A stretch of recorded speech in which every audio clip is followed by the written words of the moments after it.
Hello and welcome to our YouTube channel. We're so glad you've joined us today to explore God's Word together. We hope this sermon inspires and encourages you. If you find this message meaningful, please like the video and subscribe to our channel so you won't miss any future teachings. If you'd like to respond to this message, you can contact us through the link below. Thank you for your time and your interest in spiritual matters.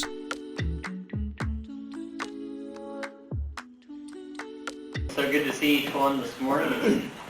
Matt mentioned we're going to look at this question this week on do you love God?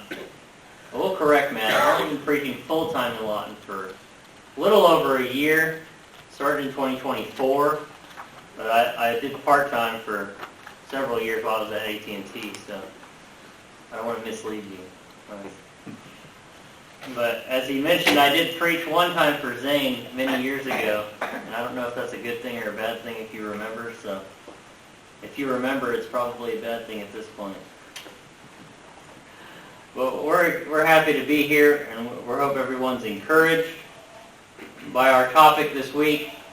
And our basic scripture that we're going to be covering all week is Matthew 22, verse 37 and 38. If you want to put a marker there, we're going to go back to that several times this week. But if you look at this question, do you love God? It's really a fundamental question in a Christian's life.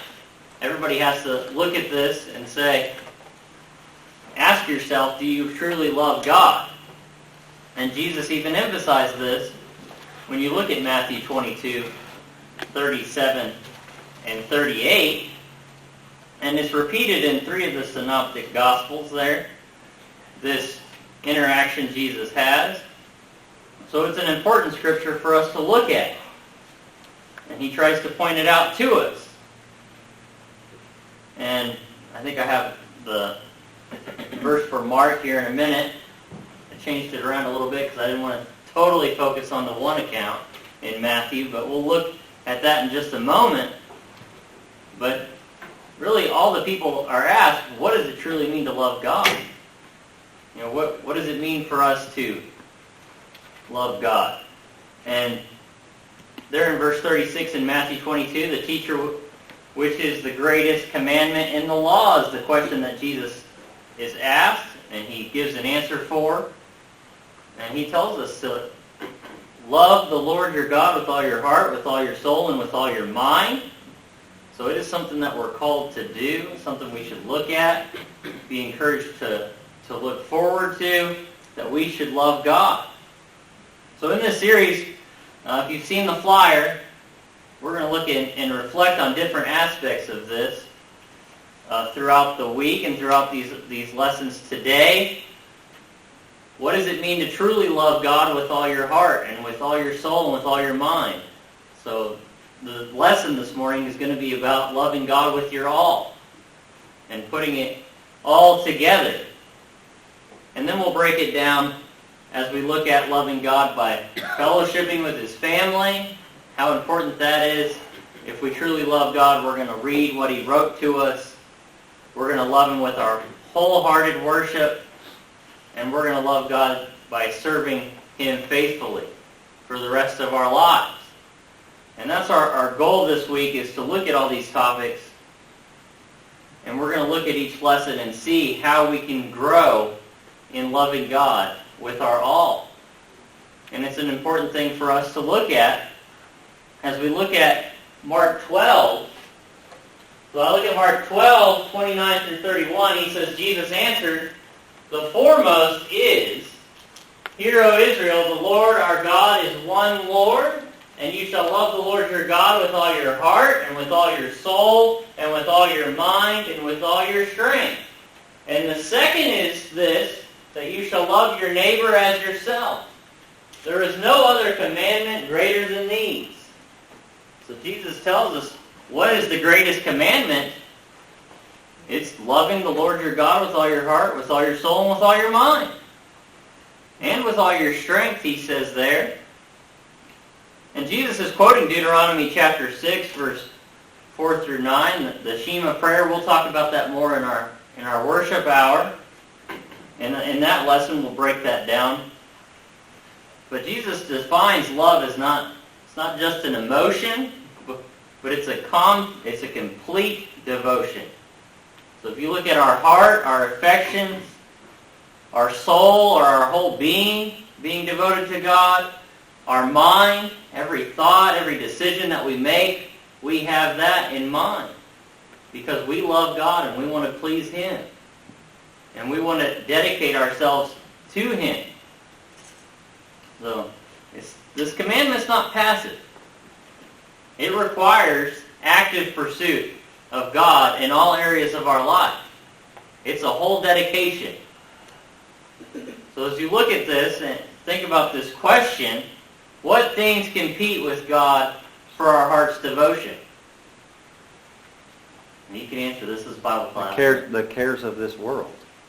Yeah, the cares of this world really focus and try to take our focus away from God. I think about sports. People are devoted to sports. Man, you can talk to people about the Oklahoma Sooner football team. From here to kingdom come most of the time in Oklahoma, right? We can all go around, and people love football. They love sports. They love different things. Softball's big right now. You know, we have the greatest softball team ever assembled. That's what they're doing documentaries about in Oklahoma.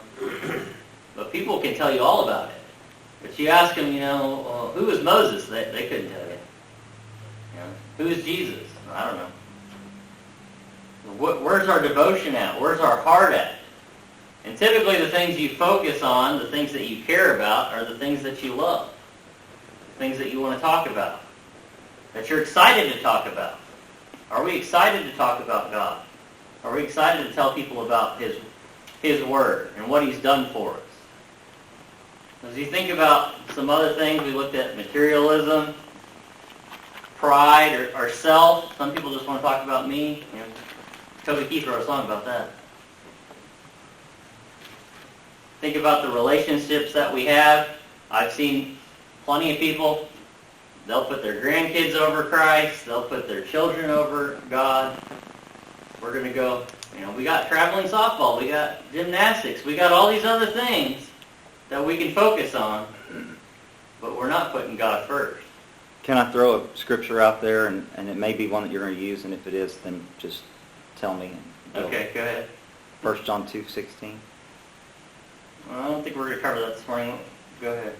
1 John 2, beginning in verse 15. Do not love the world or the things in the world. If anyone loves the world, the love of the Father is not in him. For all that is in the world, the lust of the flesh, the lust of the eyes, and the pride of life, is not of the Father, but is of the world. And the world is passing away, and the lust of it. But he who does the will of God abides forever. Yeah.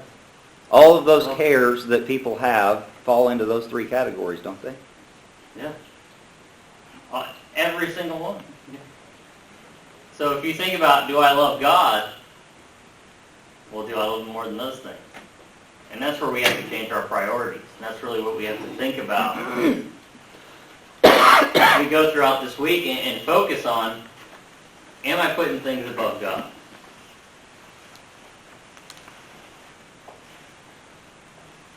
So, loving God fully doesn't just change what we do here on Sundays. It should change how we live on Mondays, on Tuesdays, all week long. Every day, we have to look at these things and decide, are we loving God with our all? And what does that mean to you all? What does loving God with your all mean? Every 100% of our inward and our outward. 100%, not just, okay, I'm going to give 90% to God this week and then 100% on Sunday and Wednesday. Yeah, it means all the time. All is a very encompassing word. Have you ever had somebody challenge the idea, the notion that you can love God with your all? And I know I'm setting that up because I know you have. But I would maybe challenge that notion that you can't, because there's folks that have that notion, right? Yeah. You can't love all the time. Again, that big encompassing word all. Yeah. As parents, can you love all of your children with your all? Yeah. Yes. All the time. And we do, right? Or as husband and wife, do we love our spouses with our all? Yeah. Can I love all for all of these people and still love God with my all? I think yes. Yeah. Right? Absolutely. But if you love them, that's the commandment of God, that you love your brother, you love your wife, you love your children. That's Right. a commandment. Yeah. And in the world, you look and see it's like it is in 1 John, getting the 2nd chapter, and I guess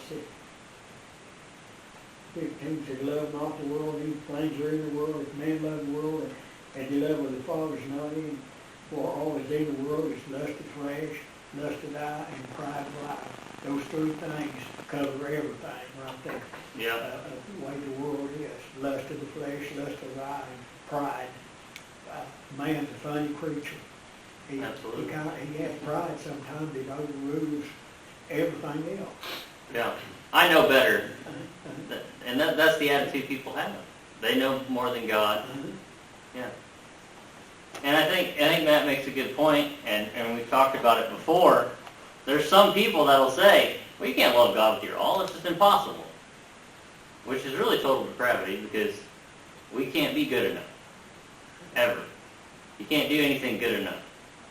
And certainly, if you go back and look at the Bible, starting in Deuteronomy, which Jesus quotes, well, that's what those people were taught for thousands of years. So you're telling me for thousands of years, God was giving them a command they couldn't fulfill? Isn't it also fascinating that a lot of these big items, like the big picture things from the old, they don't change in the new. Right. Love God with your all, that's not a new commandment, right? Yeah. But it is a commandment even in the law of Christ. Yeah. Love Him with your all. Yeah. Love me, He said.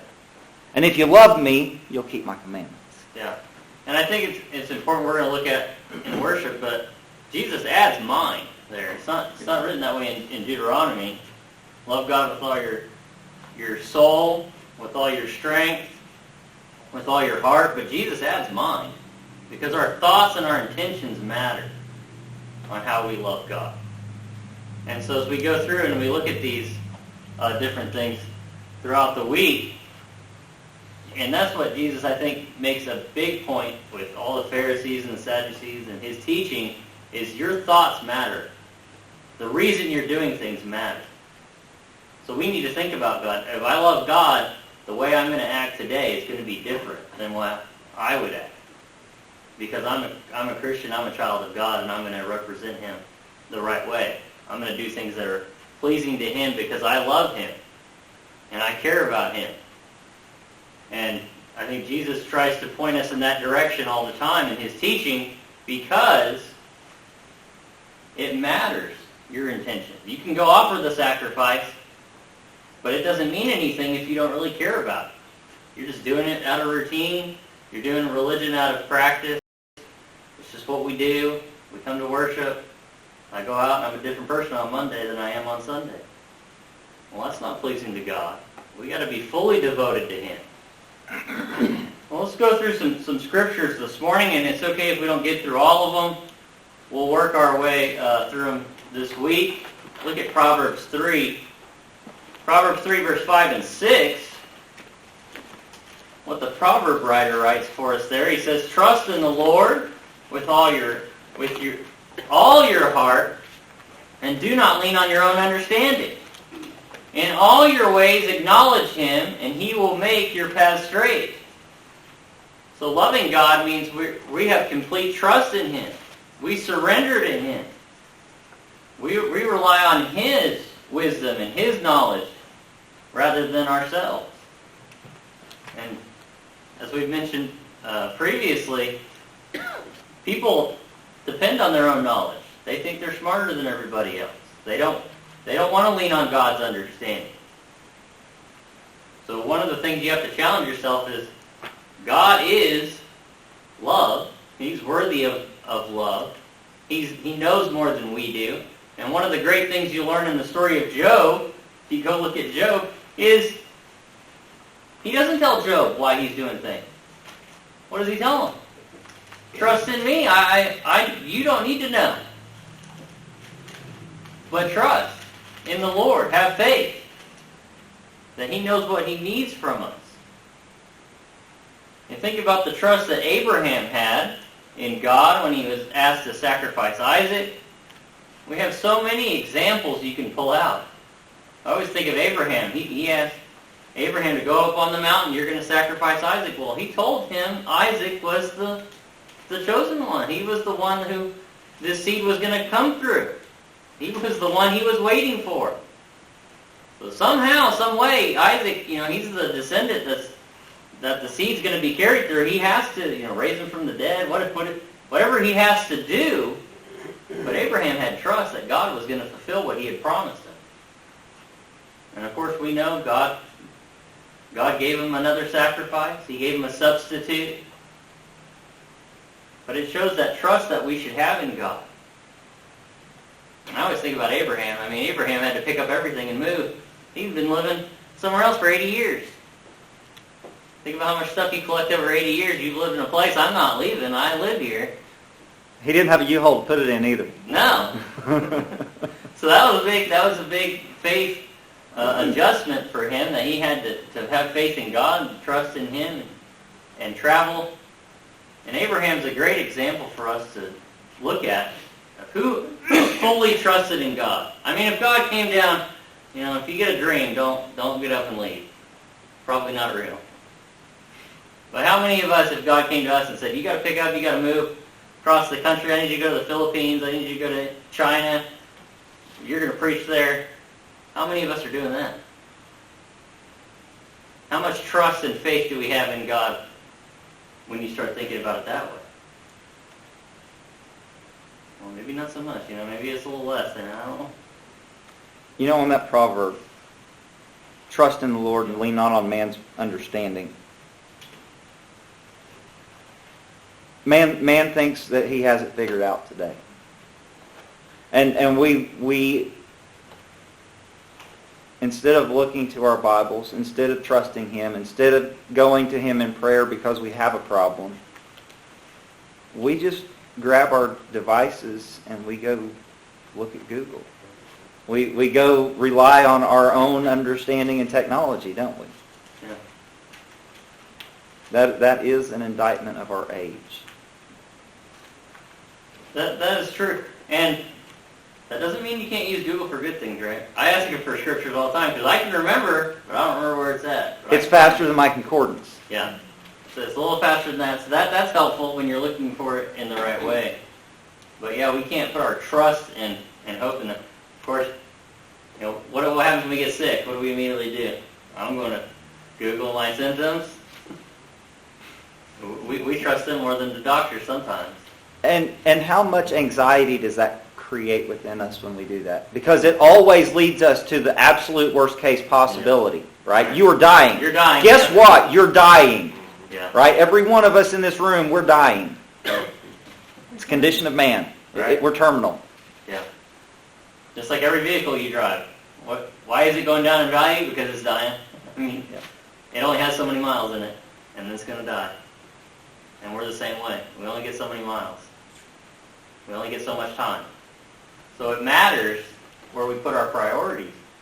Where are we putting our treasures at? Where are we laying up these things? And just to look there at the end of the verse, in verse 6, he says, in all your ways acknowledge Him, and He will make your paths straight. How often do we think about thanking God for the things that He's blessed us with? And remembering what He's done for us. And James tells us in James 1:17, he says, God gives us all things. All good things come from God. So we got to make sure every day that we're remembering God. Thank Him for everything that we have. How often do you thank God that you have hot water? When you run out. When you run out of it. Yeah, when your water heater decides that I'm done. And you're like, man, I really was taking that for granted. Man, they'll talk about, well, I made this. Everything that man makes comes from what God has created. Absolutely. Everything. You can't name one thing that man has made that God hadn't put here that man could make something out of.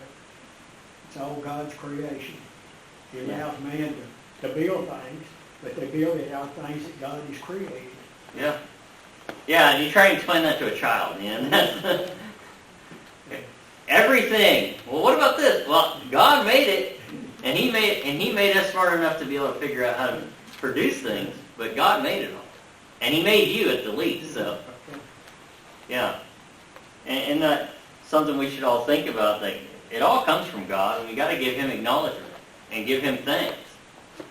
And if you read the article that Matt published for me this week, it talks about why we should love God. I think we all understand, we should love God.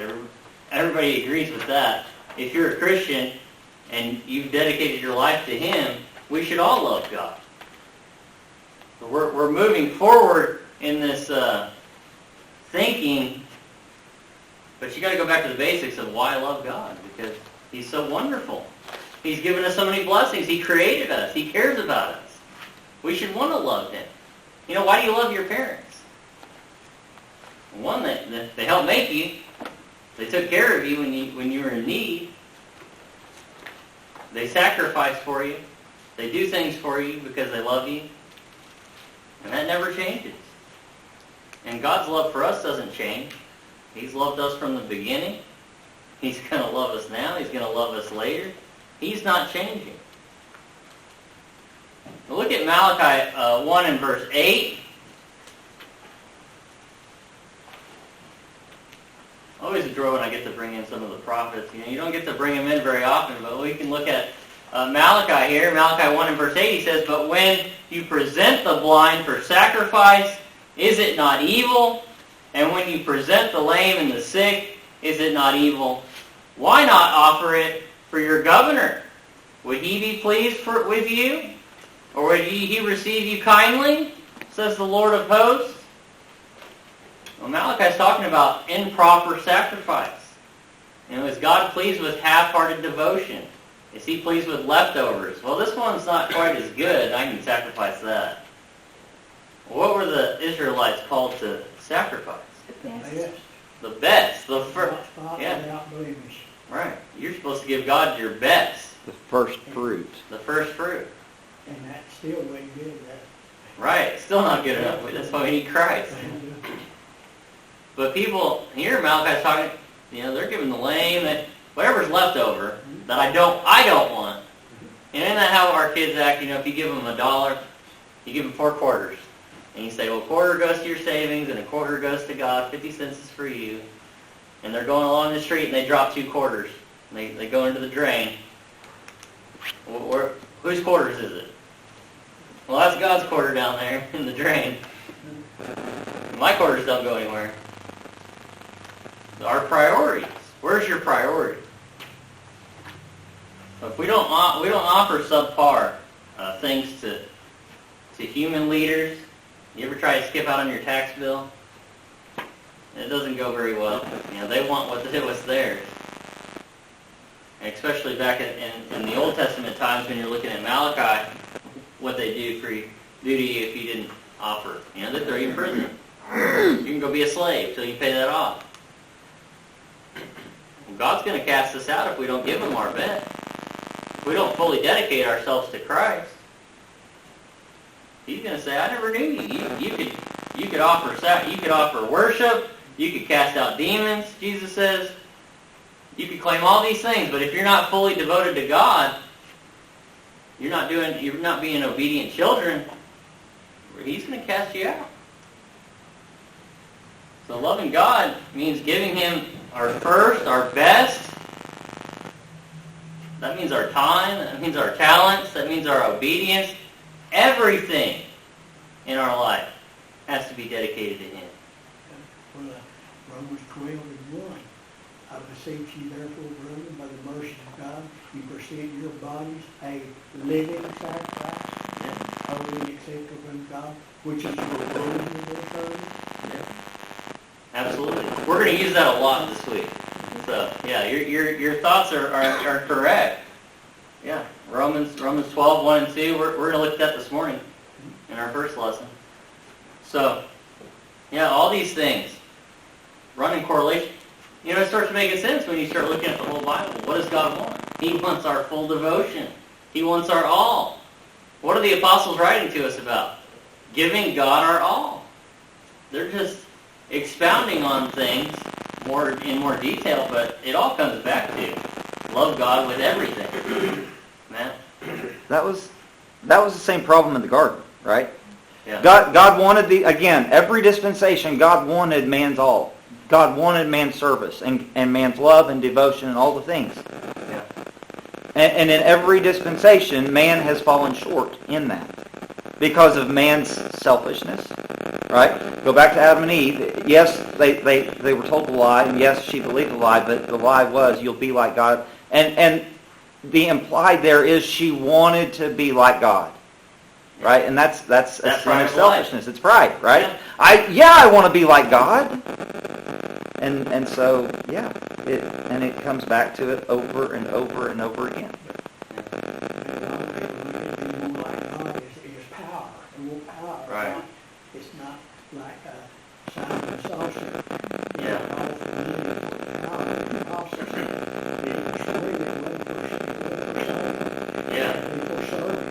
Right. Yeah, it's different than we think about. Well, going back even, just after the garden, when you look at Cain and Abel there in Genesis chapter 4, think about that sacrifice that Abel and Cain made there in Acts 4, or Genesis 4, sorry.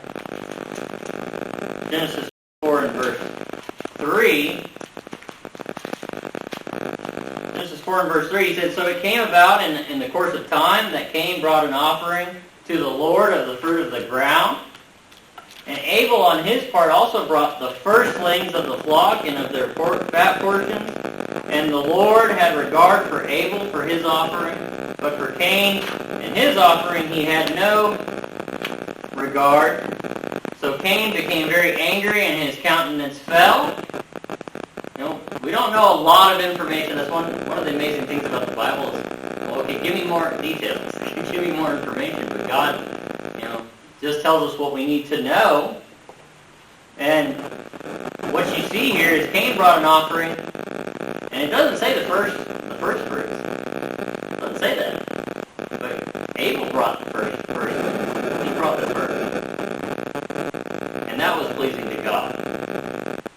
We got to be careful when we speak about the Bible that we're silent where it's silent, and we speak where it speaks. But I think it's pretty clear that Cain didn't bring first fruits. And that was the problem with that sacrifice. And that's what leads into his temptation to sin, and what ultimately leads him to sin against his brother and murder him. But all that started in his heart. All that started in his heart. Where's your heart at? His heart wasn't on pleasing God first. Now you could speculate, well, maybe he saw Abel going and bringing first. So, I guess I better go make my sacrifice. I don't know where his heart was. That'd be speculation. But we got to think about where is our heart? Are we wanting to dedicate our whole life to God? Is He our first priority? And I think about giving. What's the first thing you should do when you get paid? Well, I got to set some money aside because I got to give it to the Lord. That's the first thing we should do, because that's my dedication. That's where my heart's at. What's the first thing I do when I wake up every morning? Thank God for a new day. Talk to God. How am I going to serve Him better today? It's not a magic flip that you can switch and say, well, I love God all the time, all my heart, forever. That doesn't happen when you get baptized. It takes time and effort, Carolyn. In contrast to the Cain and Abel, God has always counted the heart, right, where the intentions were. So obviously, the Cain's heart was not in the right place. About his brother. If you look at, if your heart's in the right place, even if you make a misstep, you're going to be okay because your heart's right and you're going to fix yourself. So like you look at David, he was a man after God's own heart. But he made missteps, but he was corrected and he went right back to where he was supposed to be.